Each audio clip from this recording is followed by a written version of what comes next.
हर रोज एक नई कहानी देखने के लिए चैनल को सब्सक्राइब करें और बेल आइकन को दबाना ना भूलें। सूरजपुर कहकर एक गांव में अनुराधा अपनी बेटी मयूरा के साथ रहती हैं। अनुराधा और मयूरा दोनों का इस दुनिया में एक दूसरे के अलावा और कोई नहीं होता है। अनुराधा का गांव में एक छोटा सा ढाबा होता है जिसमें वो तरह तरह के कुरकुरे मोमोज बेचा करती है। ओए होए होए होए, चाहे दुनिया भर घूम आओ, लेकिन जो स्वाद अनुराधा बहन के इन कुरकुरे मोमोज में है वो स्वाद और कहीं भी नहीं है। हाँ हाँ, सच कहा, इस ढाबे के मोमोज गांव के सबसे नंबर 1 मोमोज हैं, एकदम स्वादिष्ट और कुरकुरे। जी धन्यवाद, ये लीजिए ना और खाइए, और ये एक्स्ट्रा चटनी ये भी तो लीजिए। अनुराधा बहुत मेहनती होती है और वो अपनी बेटी के साथ साथ अपने ढाबे को बखूबी संभालती है। मयूरा बिटिया, ये लो, तुम्हारे लिए मैंने आज तुम्हारी पसंद का आटे का हलवा बनाया है। तुम्हें बहुत पसंद है ना ये? अरे वाह, आपका बहुत बहुत शुक्रिया माँ, आपने तो मेरा दिन ही बना दिया।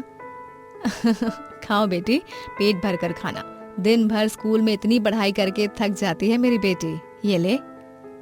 माँ, दिन भर आप भी तो ढाबे पर इतनी मेहनत करके थक जाती होंगी, इसीलिए ये लीजिए, आप भी खाइए, मैं आपको खिलाऊंगी। अरे मयूरा अनुराधा को वो हलवा खिलाती है। दोनों माँ बेटी में बहुत प्यार होता है। स्कूल से जल्दी छूटने पर कभी कभार मयूरा अनुराधा के ढाबे पर आती है और उसे मोमोज बनाते देख देख कर वो भी सीखने लगती है।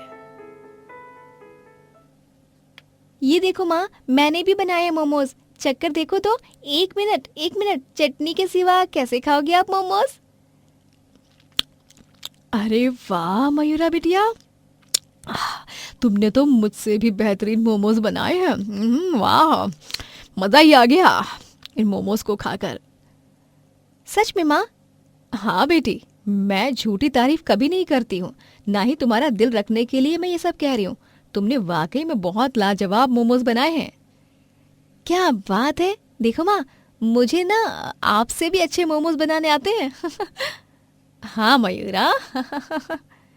एक दिन जब अनुराधा ढाबे पर काम कर रही होती है, तभी अचानक से सिलेंडर लीक होने के कारण ढाबे में आग लग जाती है। नहीं, बचाओ बचाओ, कोई है, मुझे बचाओ। अनुराधा मदद की गुहार लगाती है, लेकिन उसे कोई नहीं बचाता और उस आग में जलकर वहीं पर खत्म हो जाती है वो। जिसके बाद मयूरा पूरी तरह इस दुनिया में अकेली पड़ जाती है और काफी दुखी हो जाती है। कहाँ चली गई मम्मी आप? मुझसे इस दुनिया में अकेले छोड़कर कहाँ चली गई आप? लौट आओ ना माँ। माँ, आपकी मयूरा बिना आपके कैसे जिएगी माँ? बताइए ना माँ। भगवान जी, मुझे मेरी माँ लौटा दो। मैं आपसे मेरी माँ की भीख मांगती हूँ भगवान जी, मुझे मेरी माँ वापस दे दो माँ, उनके बिना मैं कैसे जीऊंगी। मयूरा के पास कुछ पैसे नहीं होते हैं, जिस कारण वो अब ना तो उसे घर मालिक घर में रहने की जगह देता है और ना ही स्कूल वाले पढ़ने देते हैं। किराया और फीस ना चुकाने पर अब मयूरा भीषण ठंड में भी सड़क पर सोती है और कई दिनों तक भूखी रहती है। आज अगर माँ होती तो वो मुझे कुछ न कुछ खाने को देती। मैं कहाँ ढूंढूं उन्हें? कहाँ चली गई वो मुझे इस हाल में छोड़कर? उनके बिना कितने बुरे हाल हो चुके हैं मेरे। माँ, आपकी बहुत याद आ रही है माँ।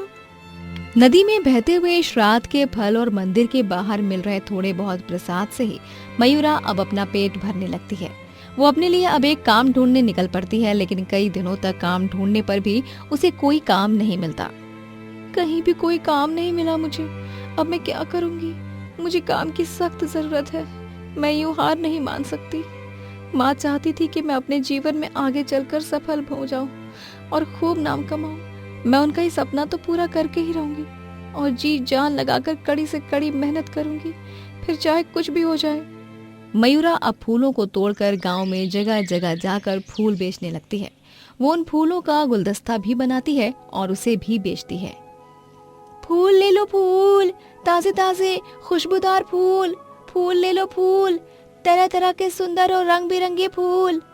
फूलों को बेचकर मयूरा अब 3 से 4 महीनों में अच्छे खासे पैसे जोड़ लेती है और वो अपना एक ठेला खरीदकर अनुराधा की तरह कुरकुरे मोमोज बेचने लगती है। काका जी ये लीजिए, ये आपके फ्राइड कुरकुरे चिकन मोमोज, और काकी जी ये आपके स्टीम्ड वेज मोमोज। अरे वाह, क्या बात है मयूरा, तुम तो अपनी माँ से भी अच्छे मोमोज बनाती हो। वाह, दिल खुश हो गया इन मोमोज को खाकर।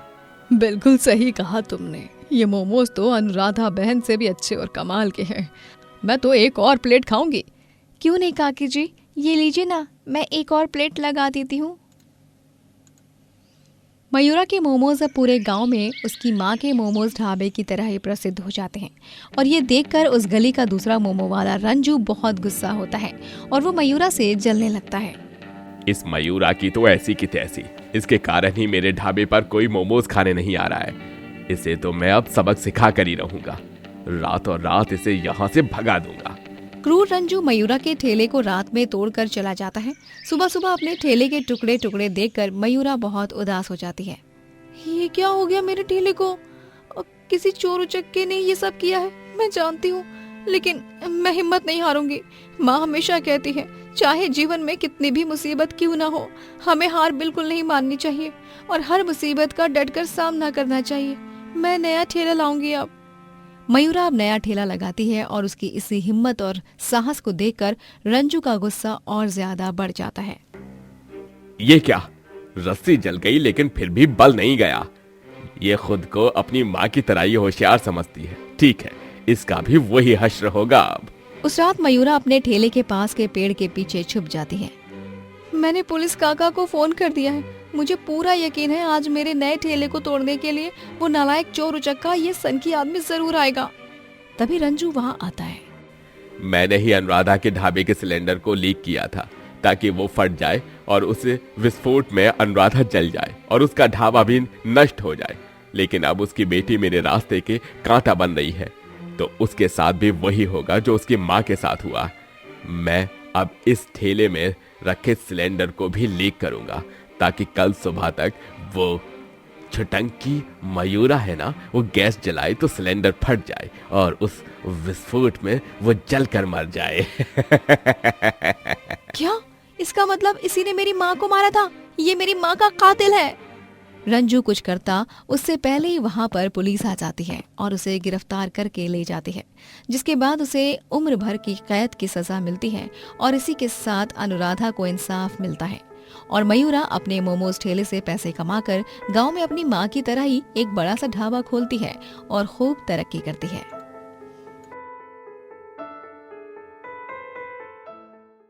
रौनकपुर कहकर एक गांव में गरीब सुधा अपने अपाहिज पति विश्वनाथ और छोटे बेटे चिंटू के साथ रहती है।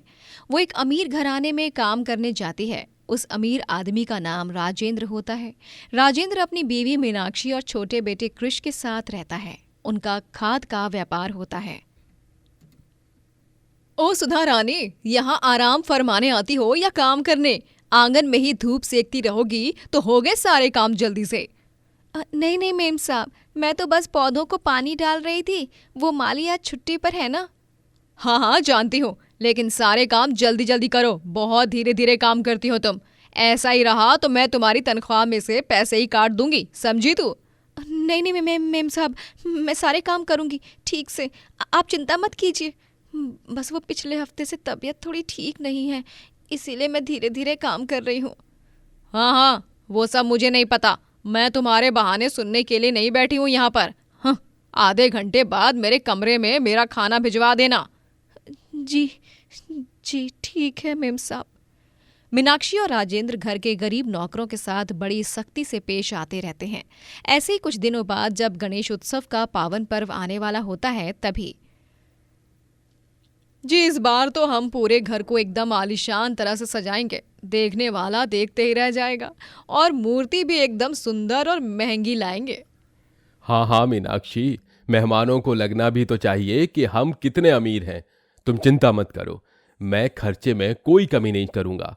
हम बहुत राजसी तरीके से मनाएंगे इस बार का गणेशोत्सव।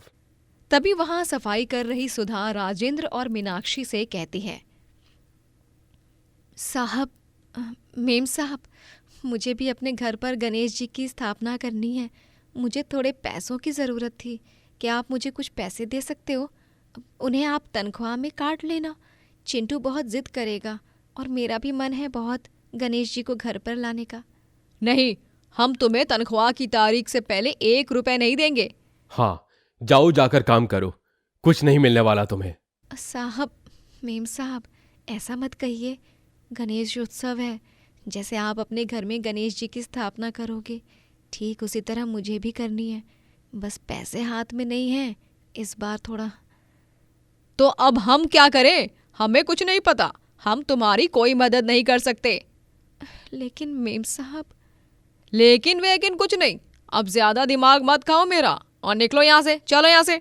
फालतू का दिमाग खाती रहती है बेवकूफ कहीं की। मीनाक्षी और राजेंद्र दोनों ही सुधा को पैसों की मदद करने से इनकार कर देते हैं। घर जाकर जब सुधा का बेटा चिंटू उससे पूछता है, मामा, हम इस बार गणेश जी की स्थापना करेंगे ना घर पर? आपने पिछले साल मुझसे वादा किया था। अब आप अपना वादा निभाना होगा आपको। हाँ, मुझे भी गणेश उत्सव मनाना है, खीर और मोदक खाना है।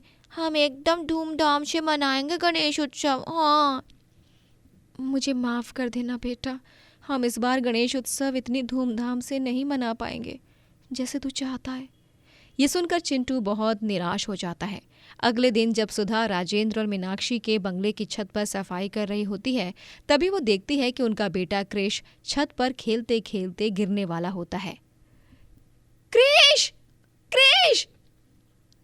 सुधा फौरन अपना काम छोड़कर क्रिश को बचाने जाती है और वक्त रहते ही वो उसे छत से गिरने से बचा लेती है। क्रिश, बेटा आप ठीक तो हो ना? आपको कहीं कोई चोट तो नहीं आई ना? नहीं सुधा आंटी, मैं ठीक हूँ, थैंक यू आंटी। तभी वहां पर राजेंद्र और मीनाक्षी आते हैं और क्रिश अपने माता पिता को बताता है कैसे सुधा ने वक्त रहते ही उसकी जान बचाई। क्या कह रहे हो? इस सुधा ने तुम्हारी जान बचाई? हाँ डैडी, मेरा पैर स्लिप होने वाला था, लेकिन इन्होंने मेरी जान बचा ली। सुधा आंटी बहुत अच्छी है। कुछ अच्छी नहीं है ये बस अच्छा बनने का नाटक कर रही है। इसी ने तुम्हें यहाँ गिराने की कोशिश की होगी ताकि ये हमारी नजरों में अच्छी बन सके। मीनाक्षी एकदम सही कह रही है क्रिश बेटा, इस 2 कौड़ी की नौकरानी की ये चाल हमें बहुत अच्छे से समझ आ गई है। इसे लगा होगा कि हम इसकी इस हरकत से खुश होकर इसे पैसों की मदद करेंगे, लेकिन ऐसा कुछ भी नहीं होने वाला। साहब, ये आप दोनों क्या कह रहे हैं? आखिर मैं पैसों के लिए ये सब क्यों करूंगी? आप दोनों को जरूर कोई गलत फहमी हुई है। मेरे दिल में कोई खोट नहीं है, ना ही पैसों का लालच। अरे चुप रह तू, अच्छे से जानते हैं हम तुम जैसे गरीब और गंवार लोगों को, अमीरों को कैसे अपने झांसे में फंसाते हो तुम लोगों ने इसमें महारत हासिल की होती है, लेकिन हम तुम्हारे झांसे में नहीं फंसने वाले, समझी तुम? चलो निकलो अब यहाँ से, और कल से मेरे घर पर आने की कोई जरूरत नहीं है, हम नई काम वाली रख लेंगे। ऐसा मत कीजिए मेम साहब, अगर आपने मुझे काम से निकाल दिया तो मैं अपना घर कैसे चला पाऊंगी? आप तो जानती ही है ना कि मेरे पति अपाहिज है और मेरा एक छोटा बेटा है। साहब समझाइए ना मेम साहब को, ऐसा मत कीजिए, मैं आपके सामने हाथ जोड़ती हूँ। तुमने सुना नहीं मीनाक्षी ने क्या कहा? निकल जाओ यहाँ से, वरना हम तुम्हें धक्का मारकर बाहर निकाल देंगे। बेचारी सुधा को अपनी गलती ना होने के बावजूद भी वहां से निकलना पड़ता है। वो रोते हुए घर जाती है। हे गणपति बप्पा, आप तो विघ्नहर्ता हो, आप मेरी मदद क्यों नहीं कर रहे हैं? ये सब क्या हो रहा है मेरे जीवन में? ऊपर से ये सब देख गणेश जी को बहुत बुरा लगता है। मैं जानता हूं सुधा, तुम मेरी भक्त हो और तुम हार मानने वालों में से नहीं हो। सुधा निराश न होकर अपने हाथों से गणेश जी की प्रतिमा बनाने लगती है। सुधा, तुम्हारा काम छूट गया है, फिर भी तुम इतना मुस्कुरा रही हो। जी, क्योंकि मैं जानती हूँ मेरे गणेश जी जरूर कुछ न कुछ करेंगे। मेरी भक्ति में कोई कमी नहीं रही है और गणेश जी को अपने इस भक्त की मदद करनी ही होगी। सुधा को अपने गणेश जी पर पूरा भरोसा था। वो साधारण रूप से ही सही, लेकिन घर में फूलों की सजावट करके गणेश जी की स्थापना करती है और थोड़ी सी खीर और मोदक बनाती है। माफ करना चिंटू, राशन न होने के कारण मैंने सिर्फ ये 1 कटोरी खीर और 2 मोदक ही बनाए हैं। कोई नहीं, कोई बात नहीं माँ, आज गणेश जी का दिन है, आप ही उन्हें भोग लगा दीजिए, उनका पेट भरने से मेरा भी भर जाएगा। मेरा बच्चा। कितना समझदार हो गया है तू बेटा। गणेश जी तुझे बहुत सारी खुशियां और सफलता दे, यही मेरी कामना है। धन्यवाद पापा, मेरी तो बस यही कामना है कि आप जल्द से जल्द ठीक हो जाओ। तभी उनके द्वार पर एक भिखारी आता है और वो खीर और एक मोदक मांगता है। आज गणपति बप्पा का दिन है, मुझे भी उनका प्रसाद दे दे। 2 चम्मच खीर और 1 मोदक मिल जाता तो मेरा मन तृप्त हो जाता बेटी। ओह, खीर और मोदक दोनों भी थोड़े ही हैं। कोई बात नहीं, आइए ना काका, अंदर आइए। थोड़ी खीर और 1 मोदक है, खाइए। सुधा उस भिखारी को घर में बुलाकर उसे खीर और मोदक देती है, जिसे खाने के बाद वो भिखारी गणेश जी में परिवर्तित हो जाता है। ये देख तीनों के होश उड़ जाते हैं और तीनों गणेश जी को प्रणाम करते हैं। गणेश जी आप? ये तो चमत्कार ही हो गया। गणपति बप्पा मोरया। गणपति बप्पा मोरया, गणपति बप्पा मोरया।